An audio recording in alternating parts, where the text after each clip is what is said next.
प्रेक्षकांनो, पिंकीचा विजय असो या मालिकेमध्ये छान ट्रॅक सुरू आहे। सुरुवातीला धनंजय युक्तिवाद करताना दिसतोय।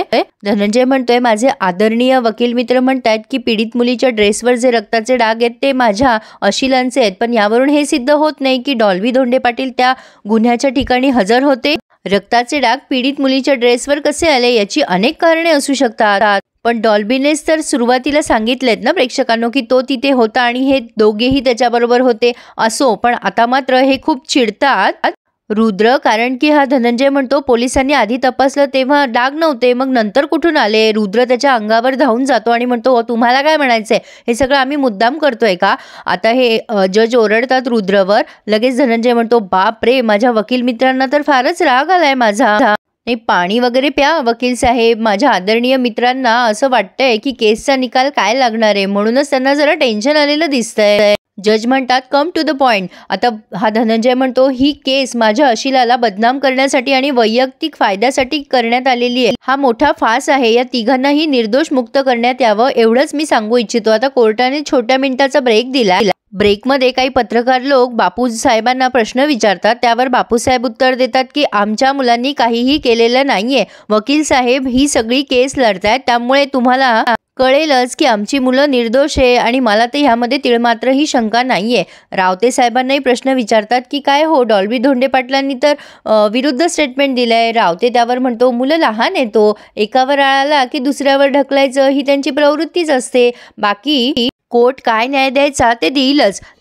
नागरगोजे यांना प्रश्न विचारल्यावर त्या म्हणतात की हे बघा, आम्ही हे सगळ्या राजकीय पक्षात आहोत, त्यामुळे विधानसभेत वगैरे सगळीकडे चर्चा होणार आहे, पण आम्ही ठरवलंय की आता इथे कोर्टामध्ये जरा कमी यायचं। उगाच आम्ही येतोय म्हणून राजकीय दबाव निर्माण करण्यात येतोय असं नको लोकांना वाटायला। रुद्र यांच्या उत्तरावरती जरा हसतच असतो। पिंकी त्याला विचारते, काय हो वकील साहेब, तुम्हाला कोर्टात काय झालं होतं, तुम्ही पियेदाजीवर धावून का गेलात। रुद्र म्हणतो, तुमच्या धनंजय साहेबांना घाबरवायला, खोटं बोलण्यात हुशार आहे तो माणूस, तो माझ्यामुळे आता यापुढे कमीत कमी कोर्टात कचरला तर काही ना काही चूक करेल, तो चूक करेल हे माझ्यासाठी महत्वाचं आहे। पिंकी म्हणते, जज साहेब तुम्हाला रागवतील ना। रुद्र म्हणतात, हे बघा, मी माझ्या फायद्यासाठी कोर्टात अशा खोड्या करत असतो, आपले आईवडील जर आपल्याला रागवले तर आपण राग मानतो का। पिंकी म्हणते, नाही। तर रुद्र म्हणतात, हे सगळं तसंच आहे। पिंकी म्हणते, मला तर वाटलं तुम्ही पियेदाजीला मारता का काय। आता प्रेक्षकांनो, यांना पत्रकार प्रश्न विचारतात तेव्हा रुद्र पिंकीचा हात धरतो आणि तिला तिथून घेऊन जातो, पण पिंकीचा हात धरलेला युवराजला आवडत नाहीये। पण आता कोर्टाची कारवाई सुरू झाली आहे, आता इथून मात्र खूप इंटरेस्टिंग दाखवलंय त्यांनी। रुद्र म्हणतात की आता मी या कोर्टाला माननीय सरपंच पिंकी धोंडे पाटील यांना साक्ष देण्यासाठी बोलवतोय, मला त्यासाठी परवानगी देण्यात यावी। पिंकी तिथे येते आणि भगवद्गीतेवर हात ठेवतीये। आता रुद्र पुढे म्हणतात, युअर ऑनर, ह्या आडगावच्या सरपंच आहेत, पण त्यापेक्षाही त्या जागरूक आणि सुशिक्षित नागरिक आहेत। त्या निष्पाप मुलीवर होत असलेल्या अन्यायाला वाचा ह्यांनीच फोडली युअर ऑनर, आणि ह्याच अशा एकमेव साक्षीदार आहेत ज्यांनी ती घटना घडताना बघितली होती। मी सौ पिंकी धोंडे पाटील यांना विनंती करतो की त्यांनी त्या रात्री जे काही बघितलं ते सर्व या माननीय कोर्टाला सांगण्यात यावं। आता पिंकीने प्रत्यक्षदर्शी सगळं काही सांगितलंय की त्या रात्री आमच्या फार्म हाऊसवर पार्टी होती आणि हे सगळी मुलं आमच्या सरकारवाड्यावर आली होती आणि मी पार्टी लवकर संपून घरी आले आणि आल्या आल्या मी बघितलं। आता पिंकीने हे सगळं सांगितलंय प्रेक्षकांनो की कशा प्रकारे वस्तू अस्ताव्यस्त पडलेल्या होत्या आणि पिंकीला रूपाचा टाहो ऐकू आला, ते रूपाला दवाखान्यात नेण्यापर्यंत सगळा घटनाक्रम सांगण्यात आलाय। रुद्र पुढे म्हणतात की मला आता पुढे प्रश्न विचारायचे नाहीये, पण धनंजयने मात्र आता पिंकीला प्रश्न विचारायला सुरुवात केली आहे। धनंजय पिंकीला विचारतो, सरपंच बाई, तुमच्या म्हणण्याप्रमाणे हे तिघही क्राईम सीनवर हजर होते। पिंकी म्हणते, हो। त्यावर धनंजय म्हणतो, काय करत होते तिघे जण। पिंकी म्हणते, म्हणजे। धनंजय म्हणतो, अहो साधा सोपा प्रश्न विचारलाय मी, काय करत होते ते तिघे जण। नाही, त्या मुलीला धरलं होतं, तिला धक्के मारत होते किंवा तिच्या आजूबाजूला उभे होते, तिच्या जवळ उभे होते, तिचा हात धरला, नेमकं करत काय होते हे तिघ जण। आता हे उत्तर देण्यासाठी जरा पिंकी चाचरत होती, कारण समोर सगळेच जण होते। तरी पण पिंकीने सांगितलं की प्रिन्स नागरगोजे आणि संजू रावते मला बघून पळून गेले। डॉल्बी भाऊजी रूपा, आता ती पुढे बोलणार तेवढ्यात ती थांबते, कारण तो रूपाच्या अंगावर पडला होता हे सांगताना ती कचरतीये। पण धनंजय ह्याच गोष्टीचा फायदा घेतो आणि म्हणतो, बोला बोला, डॉल्बी भाऊजी काय। खरं तर पिंकीने ही गोष्ट सांगायला हवी, पण ठीक आहे, पिंकी जरा कचरताना दिसतीये. डॉल्बी भाऊजी सुद्धा आता तिला पुढे बोलता येत नाहीये. ती म्हणते की डॉल्बी भाऊजी सुद्धा मला बघून पळून गेले. त्यावर धनंजय म्हणतो हे तिघही तिथनं पळून गेले, मग सरपंचबाईंनी अशोभनीय असं काय बघितलं? कायद्याचं उल्लंघन होईल असं काहीच झालेलं नाहीये ना तिथे. धनंजय खूप भारी लढतोय हा प्रेक्षकांनो केस. असो तेव्हा पिंकी म्हणते की नाही नाही असं मी कुठे म्हटले. आता पुन्हा धनंजय तिला मॅन्युप्युलेट करतो की नाही नाही असं कसं, आता तुम्ही म्हटल्या ना की ते पळून गेले, म्हणजे त्यांनी अतिप्रसंग केलाच नाहीये. तुम्ही जे बोलताय ते धादांत खोटं आहे. पिंकी म्हणते की मी खोटं बोलत नाहीये. धनंजय म्हणतो अरे हो, तुम्ही तर जागरूक नागरिक आहात ना. बरं मग सांगा काय झालं नेमकं तेव्हा. आठवा नीट आठवा. पण तरी सुद्धा पिंकी नाही सांगते पुढे काही. ते डॉल्बी भाऊजी धनंजय म्हणतो हां डॉल्बी भाऊजी तिच्या काय पुढे, बरं बोला तुमची मदत करू का, सोपं काम करू का. तुम्ही पाहिलं तेव्हा डॉल्बी फक्त उभा होता का त्या मुलीजवळ, बरोबर. जज म्हणतात उत्तर द्या पिंकी धोंडे पाटील, तुम्ही बोलत नाहीयेत काही. तेव्हा धनंजय युक्तिवाद ठरवतोय की ह्या धडधडीत खोटं बोलतायत. घटना घडली तेव्हा हे तिघे हजरच नव्हते, कारण ह्यांच्या मोबाईलचं लोकेशन आमचं फार्म हाऊस दाखवत आहे, त्याचे हे रिपोर्ट. आणि धनंजयने काही रिपोर्ट सुद्धा दिलेत जज साहेबांना की हे बघा या तिघांचेही मोबाईल लोकेशन म्हणजे आमचं फार्म हाऊस होतं. त्यावर पिंकी बोलते की नाही नाही हे खोटं बोलताय. त्या दिवशी सगळ्यांचे फोन स्विच ऑफ करण्यात आले होते, कारण सगळ्यांचे फोन जमा करून ठेवले होते. या तिघांचेही फोन्स फार्म हाऊसवरच असतील, पण हे तिघं सरकार वाड्यावर होते. मी स्वतःच्या डोळ्यांनी त्या तिघांनाही बघितलंय. हे सगळे खोटं बोलतायत जज साहेब. जज पिंकीवर ओरडतात की तुम्ही अशी अर्धवट माहिती का देताय. धनंजय म्हणतो स्वाभाविक आहे यांचा गोंधळ होणं, कारण एक खोटं लपवण्यासाठी दुसरं खोटं बोलावं लागतंय त्यांना. काय हो पिंकी, सरपंचबाई कशासाठी खोटं बोलताय, काय सिद्ध करायचंय तुम्हाला नेमकं. धनंजय मुद्दाम पिंकीची दिशाभूल करायचा प्रयत्न करतोय. धनंजय पुढे म्हणतो की मी सांगतो ह्या असं का करताय. ह्या पिंकी युवराज धोंडे पाटील म्हणजे सरपंचबाई आधीपासूनच खूप ॲम्बिशियस आहेत, आणि साध्या सामान्य घरात जन्म होऊन सुद्धा त्या धोंडे पाटलांच्या सुनबाई झाल्या. आता ही पर्सनल माहिती देण्यात येते, त्यामुळे रुद्र चिडतो आणि म्हणतो या सगळ्या गोष्टीचा केसशी काहीच संबंध नाहीये.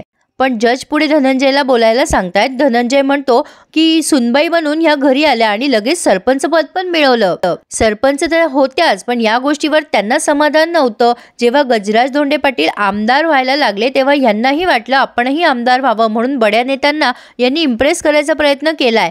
आणि तेव्हापासून त्या नाराज झाल्यात, त्यांना आमदार होता आलं नाही म्हणून, आणि सूड उगवायची भावना यांच्या मनात कायमच होती.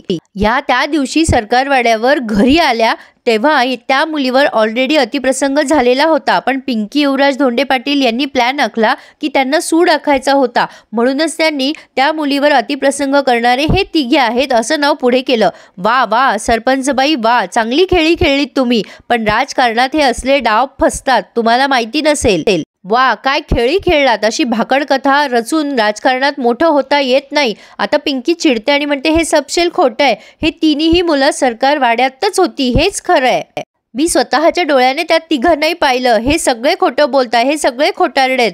पिंकी मोठ्याने ओरडायला लागते तेव्हा जज तिच्यावर चिडतात आणि म्हणतात शांत बसा. पिंकी म्हणते हे बघा तुम्ही रूपावर अन्याय होऊ देऊ नका. तुम्ही खरं काय आहे हे समजून घ्या, नाहीतर हे लोक तुम्हाला माफ करणार नाही, सगळं जग तुम्हाला माफ करणार नाही.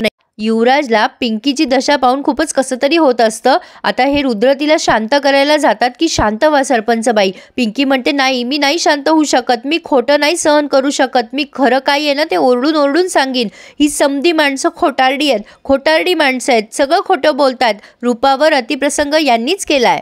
त्या जज खूप चिडतात आणि म्हणतात हे बघा रुद्रप्रताप भोसले, तुमच्या क्लायंटला समजावून सांगा, नाहीतर मला कडक कारवाई करावी लागेल त्यांच्यावर. हा असा तमाशा माझ्या कोर्टात मी खपवून घेणार नाही. या जर अशाच वागणार असेल तर मला आता पुढची कारवाई करावीच लागेल. त्यावरती रुद्र पिंकीला समजावून सांगतोय, पण आता ह्यांचा हेतू सफल झालाय. यांना तारीख पुढे वाढवायची असते प्रेक्षकांनो, आणि तारीख वाढवली जातेच. रुद्र धनंजयकडे रागाने बघायला लागतो. तेवढ्यात धनंजय सुद्धा रुद्रला म्हणजे हूल देतोय, पण आता तितक्यात या पिंकीला चक्कर येते. युवराज तिला धरणार तेवढ्यात हा वकील तिला धरतो आणि रुद्र असं करतोय, त्यामुळे युवराजला हे आवडत नाहीये. तरी सुद्धा युवराज ते विसरून पिंकी पिंकीला धरायचा प्रयत्न करतोय. काय झालं कारभारीन, त्रास होतोय का तुम्हाला, चक्कर येते का? पण सुशीला मात्र युवराजला मागे खेचते आणि म्हणते युवराज चल, या पोरीशी आपला काहीही संबंध नाहीये. युवराज म्हणतो अहो आईसाहेब असं काय करताय तुम्ही, चक्कर येते त्यांना. पण ह्या सुशीलाबाई मात्र युवराजला तिथून ओढून घेऊन जातात. आता ह्या वकील साहेबांनी पिंकीला तिथे खाली बसवून शुद्धीवर आणण्याचा प्रयत्न केलाय. असो, आता हे सगळे घरी पोहोचलेत. बापूसाहेब विचारतात धनंजयला काय हो जावई बापू, जामिनाचं काही होईल का? धनंजय म्हणतो बापूसाहेब सध्या तरी शक्य दिसत नाहीये. माईसाहेब म्हणतात जावई बापू तुम्ही आमच्या कुटुंबाचा मान राखलात, खरंच आम्हाला तुमचा अभिमान आहे. तुम्ही आमचे होऊन राहिलात, खरंच आता जाणवतंय की तुम्ही आमच्याच कुटुंबाचा भाग आहात. धनंजय म्हणतो असं काय माईसाहेब, मी आहेच कुटुंबाचा भाग. त्यावर छबी म्हणते की मला ना भूक लागली, आपण जेवूयात का सगळेजण? लगेच चित्रा म्हणते हो हो जेवूयात ना. छबीताई तुम्ही 2 जीवाच्या आहात, असं उपाशी राहत जाऊ नका. त्यावरती सगळेच जण म्हणतात चला जेवायला. सुशीलाबाईंनाही सांगण्यात येते की जेवायला चला. सुशीलाबाई म्हणतात माझा पोरगा तिकडे जेलमध्ये, मला कसे 2 घास गोड लागतील. युवराज बाहेर निघालेला असतो. सुशीलाबाई म्हणतात युवराज थांब जरा, डॉल्बीला डब्बा घेऊन जा.